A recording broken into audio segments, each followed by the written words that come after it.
work every day. And we're heading down to Disaster to make it happen. Hi, Carnegie Hall Musical Exchange. It's Jonah Verdon with Disaster. Here we are with SETH RUDETSKY and Jack Plotnick. They co-wrote Disaster. About yourselves, what are your backgrounds? Jewish. I grew up as a piano player, but I did a lot of theater at the same time in high school.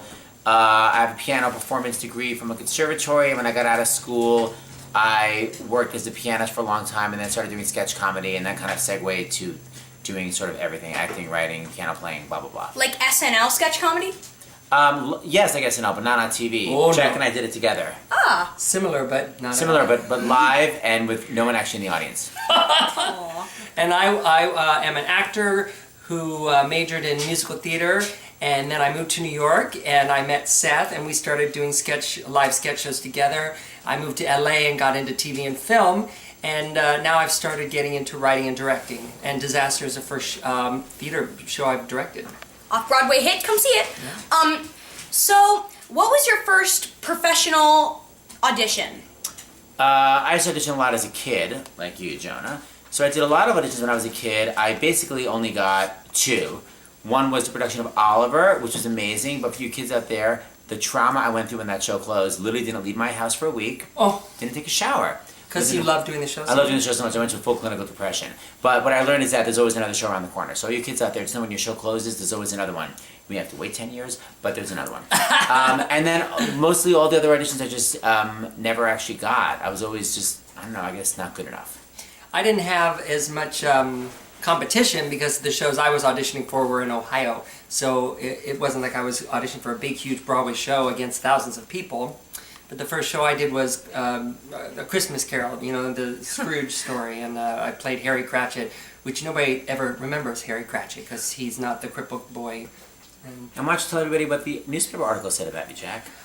Well, I was very excited because it was the first time I was going to be in the paper, and there it was. I saw it in the paper. It was my family, the Cratchit family, and the title was Worthington is from where I grew up, and it said Worthington Girl and Scrooge, and I thought that was strange because I didn't know there was anybody else from Worthington in it. So I looked down and it said pictured are, you know, blah blah blah blah blah blah, and Jane Plotnick. So I guess somebody thought it was a picture of a girl. I was a little upset. So upset that the article now has a slash through it from when he ripped it up in anger and then taped it back together. I taped it back together because it was it was in the paper. Well, you fixed it. Word, Jane. You fixed it, and that's all that counts. Thank you, John. So, how did you go about booking your first professional audition?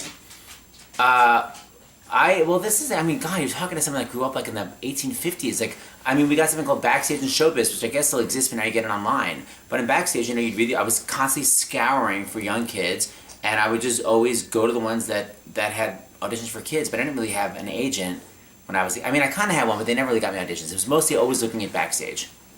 Yeah, definitely. I just stayed aware of the theaters in my community and what the upcoming shows were, and you just audition for them. Now, there were kids who'd auditioned for a lot more shows than me, and they came in with piano music, and they had all their songs worked out, and I'd never auditioned before, but I just went in and sung it a cappella. And so what I'm trying to say is if you want it bad enough, they'll look past. Don't worry about, I'm not prepared enough. Just go in and try for what you want because they might hire you. But if you know how to prepare, you should prepare. Yes, definitely. Prepare! Yes. Just don't let being outside that circle of people who know that stuff stop you from trying. That's true too. Well, I had a weird career because I began as a piano player, so I played on Broadway a lot of shows. I did, like, as a pianist, like Les Mis and Phantom and Ragtime and Grease and Inspector Calls and Victor Victoria and Saturday Night Fever. So I did a lot of Broadway shows as a pianist, but as an actor, I've done, let me try to count, a Broadway show called The Ritz, and I just got that, and that's one of those things that you should just know is that, like, everything leads to something else. Like, I got a TV show, and in the audience watching this TV show was just a pilot which didn't get picked up, but there was a live audience. Joe Mantello was in the audience and saw me film this TV show, and then he offered me The Ritz. So it's always good to sort of say yes to everything because you never know what's going to lead to something else. Absolutely. That's awesome. When you wanted to work as a professional, was it different than you had expected it to be? Interesting. Yeah, well, I remember being shocked once, at least as a musician. I remember, like, playing some Broadway score when I was a kid. Like I got out of the library and I was like, I can play this. I was like, wait, I always thought people on Broadway had this extra ability, and I was like, oh, I could. Is this what it is? So in one sense, it makes you go like, they're not these magical people with this special stuff. Like kind of you can do it if you're marginally talented in certain ways. So that was shocking to me that playing the orchestra was not as hard as I thought it would be. But in other ways, it's also really difficult when you're a big fish in a little pond. Like I was like the big star in high school, and then I got out of high school. I'm like, wait, there are a million big stars out there. So both of them, I think, apply. It's easy and it's hard. I absolutely agree with that. And the one thing that's important in TV and film is that you be a responsible person. In other words, you've got to wake up when your alarm goes off, you've got to get to the set on time, and you've got to be prepared to go on the set and do your job. And if you can't do that, word gets around pretty quickly, and it would be very difficult to get work. Same thing in theater. Oh my God, reputation is so important because time is money, and if you're known for wasting time or being late or anything like that, no one wants to work with you because you're gonna lose money on the show. Reputation. Reputation. There are so many professional things that you can do in the arts, like radio show hosting, directing. How did you start doing a million things, or did you start with one thing and then branch out? That's a good question. I think I've always done a lot of things. My mother's always busted me for it. So you've got to focus on one thing. But I think it's actually paid off that I've always done a lot of things. I've always played the piano, I've always written comedy, I've always performed. And I much enjoy doing a lot of things. I think people that do one thing are very trapped, and if they don't get that one thing, they have nothing else. Whereas like, when something else is not working out, at least I have my piano, or at least I have my radio show, at least I have my book writing. Like I like to have a lot of things going on, so I don't focus on just one thing. I've always done tons of stuff my whole life.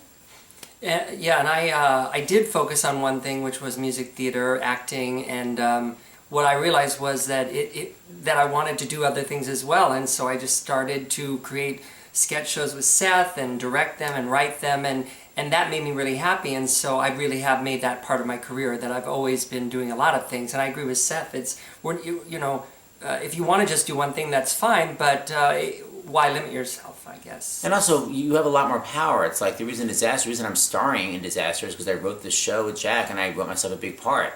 It's like if you're just auditioning for stuff, you're in everyone else's power, but when you can create your own stuff, you can create stuff for yourself. Yeah, which is a really smart way to build a big career. And the reason Jack directed his first Hollywood film was because he wrote the film too, and so he directed it. Mm-hmm. It's the way to go, I say. Sweet. When you came up with Disaster, how did you come up with it, and how long did it take? Well, it's sort of weird. Years and years ago, 20 years ago, I used to joke with my friend Drew about it. We'd always say, oh, we should write a disaster movie that's a musical, and since it's in the 70s, we should have 70s music. And we always said we were going to make it about the disaster of the 1977 blackout in New York, which I thought was funny because, first of all, it's not really a disaster. Second of all, I just thought it was funny. So we'd always call it Blackout 77, and we were like, oh, there'll be riots on the street, and everybody was kung fu fighting. Like, we had these little... But that was it. For 20 years, we joke about it. And then a couple of years ago, I was doing a charity benefit, and they said, we want you to put on a show. Do you want to do your comedy act? And I was like, wait, this would really force me to write this show. And then I thought, well, instead of a blackout, why don't I use every single disaster from every single disaster movie? So it'll have all of them in a row. And I started writing it with Drew, but he wound up not having any time. And I was talking to Jack about it one day in Palm Springs, and Jack and I just wound up writing it together. And it took us around 2 months, I'd say, to write the show, right?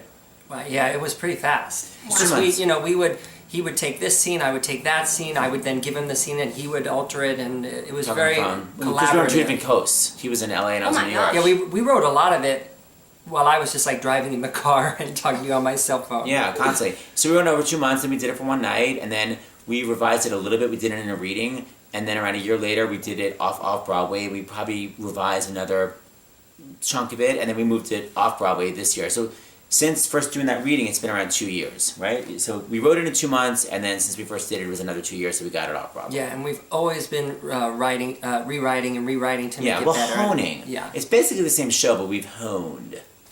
What have you learned from the audiences of Disaster? Like, what have you learned? What kind of changes we made based on the audiences? What about, we could talk about just previews and when the changes we made in previews. Yeah, that's interesting.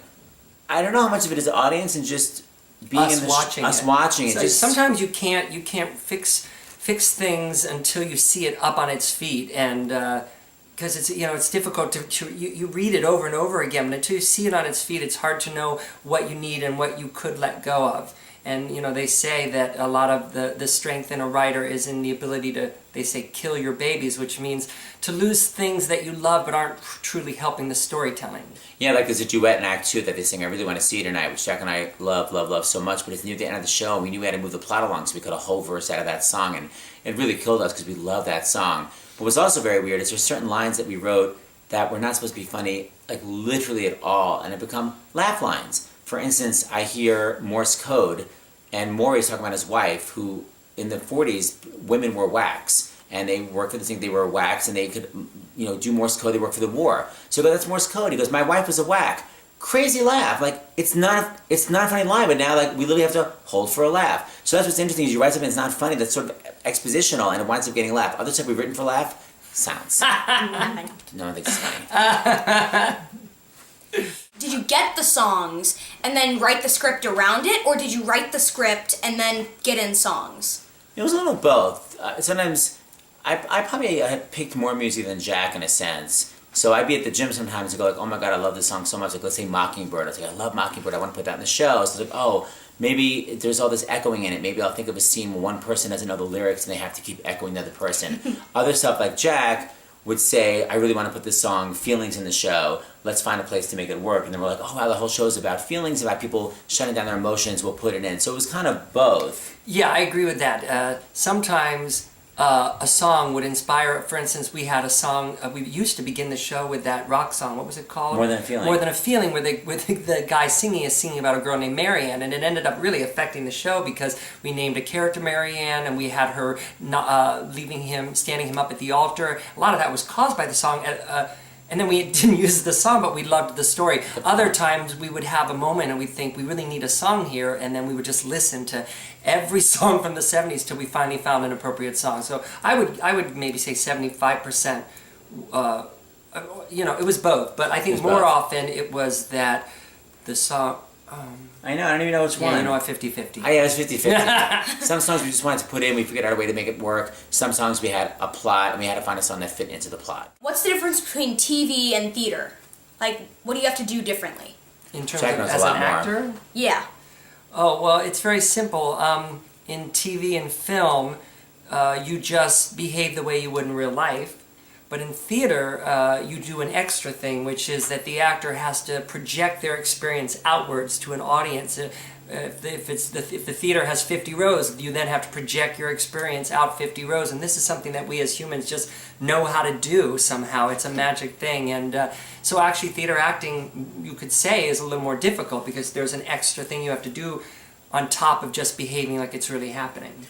But what's hard about TV is that it's so broken down a lot of times that, at least I always think of it as getting on a train when disaster begins. I'm like, well, here goes the train, and the show is just going, and then it's over. Whereas TV, it's like, you do 1 minute of the train, and then it's like sit around for 3 hours, and suddenly have to conjure up the feelings. Yeah. It's hard. It's out of order. I've often done movies where we had to shoot the last scene. I just did a Criminal Minds where the big emotional last scene of the show we had to film first. And you just, as an actor, have to know what came before and not need to go on that journey. But the great thing about theater is you do get to live it as it would really happen each night. Yeah. Nice. So... Thank you. What's your favorite thing about the business? I really enjoy, like, the camaraderie. Like, it's really fun, as you know, Jonah, just being backstage with everybody and just everyone's working together. It's like hanging out with your friends in school, but it's actually your job. I don't think people in offices feel so happy to be with their office mates, whereas when you're doing a show, like, everyone's friends, everyone's being funny. I like the camaraderie. My favorite thing about the business is that I'm actually getting to do what I love and getting paid for it as an adult, which I, as a kid, didn't really think that would happen, so it's kind of a dream come true. My favorite thing about the business is that I'm in the business. Yeah. As soon as it's not fun... Quit. Well, my advice is do what you love because it creates more of it. So just, if you want to be an actor, just be acting all the time. Be obsessed with it. That doesn't mean training all the time, because Jennifer Lawrence never trained as an actress. She had a coach told her, like, there's nothing you need to know about acting, it's just playing pretend, and she believed him. But what she did was she was just obsessed with acting. So you could join a theater group, you could create your own theater group, you could make short films. So just always be doing what you want to be doing, and in the beginning you're not going to make much money from it. Don't be concerned about the money in the beginning, but that is what creates, that's how you grow, that's how you make partnerships with other people, that's how people learn about you.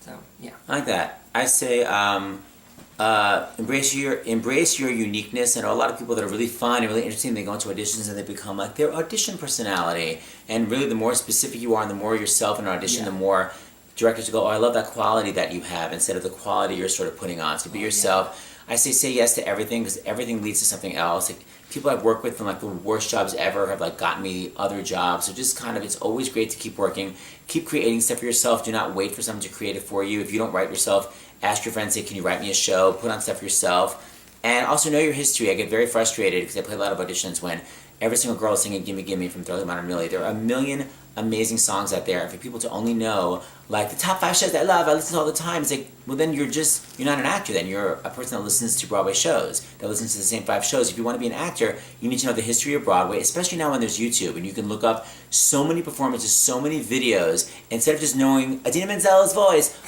There's been Broadway now since, the Broadway that we have today since the 50s. I wouldn't say you have to necessarily go past the 40s or the 50s, but know all these shows, listen to all that music. Don't just limit yourself to, like, Wicked. Defying gravity. Exactly. Yeah, there are other songs out there. When you came on, you have a radio show. Yeah. And so when you did your first radio thing, did you do training for it? No, and that's another thing I really learned. Like, I'm not saying to be anti-training, but I've written all these novels, and I never trained as a novelist, and I've been a radio host for a long time. I never trained as a radio host. It's the whole thing about being yourself. It's like, the more you're yourself, I write very much in my own voice, and what they taught me in the radio show is, they said, do not sound like a radio host. Don't be like, it's 3 o'clock on a Monday, and today we have, a song from Wicked coming up next. They said, like, the more you're yourself, the more individual you are, the more people are going to like it. So, no, I never trained. They would tell me, they would say things like, try to indicate what time of day it is without saying it's 3 o'clock. So I'd be like, oh my God, in 5 more hours, Project Runway is on, it's on 8 o'clock tonight. Like, you try to be creative. So that was the kind of training I would say. They would say, don't backsell. So don't be like, that was from The Most Happy Fella, and tell a long story about it. People want to know what's coming up next. They always say, try to front sell a song. So they give me little tips, but I never had to go to like radio school. No, I just was myself, and that's why I just say, be yourself. It's very important. You are a music director. Yes. And I was curious, how do you go about, like, being a music director? How do you get work? Do you like audition, or do you have to know people? Yeah, it's all knowing people. It's much different from being an actor. It's really knowing people, and that's the whole thing about saying yes to everything. It's like, let's say if you want to be a music director, a lot of times I know different actors, and they would say, oh, can you come play my audition for blah, blah, blah. I go play that audition, and then the music director was there, would hear me play and say, oh, do you have a card? And then he would ask me to assist him at a job. So there were very rarely, I don't think I can ever think of an example where they've been like, music director needed, come in and give me your best piano bit. It's all just about being visible and being out there in the world. So in one sense, it's worse than being an actor, because an actor could just show up and be a nobody and give a great audition. But in another sense, it's good because your friends can get you a job. So I met this guy named Joe, and I was friends with him over a couple of years. He got a Broadway show, and I said, can I be your understudy on the piano? And that's how I got my first Broadway shows, because I understudied my friend. So it's very good your friends can get you jobs, but it's also very frustrating because you can't just go into an audition and wow them. So yet again, it's about saying yes to everything, because everything leads to something else. Sweet. Thank you so much. You're welcome, Jonah. Jacqueline. Sorry, Jane. Hey, Jane. If you're a theater person and you want to go into TV film, what steps do you have to take? Well, I would say that first you have to declare that that's what you want to yourself and then to the people around you, and ask for advice from everybody around you who you respect.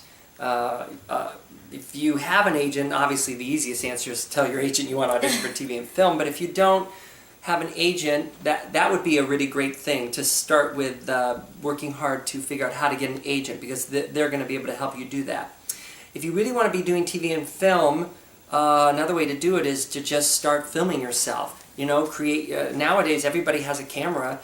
You could start doing a web series and put it on YouTube, and or Carnegie Hall Musical Exchange. Exactly. Yeah, so I'd say just ask advice from the people around you. Let them know that that's what you want to be doing. You could look up what student films are auditioning, because the more that you get on film, the better chance you have of being on film more. So you could start by looking into student films, or you could try to get a commercial agent. Commercials are much easier to book than TV shows and movies. And I mean, and commercial agents are always looking for new young people. And once you book a few commercials, then you have what they call a reel. And a reel is a very powerful tool if you want to be in TV and film. So promote yourself. Yes, a reel is a collection of images of you on film. Yeah. Awesome. Thank you so much. You're welcome. Yay! Hey guys, thank you so much for watching. Hope you learned a lot. Special thanks to SETH RUDETSKY, Plotnick, and the cast of Disaster. You can get tickets at www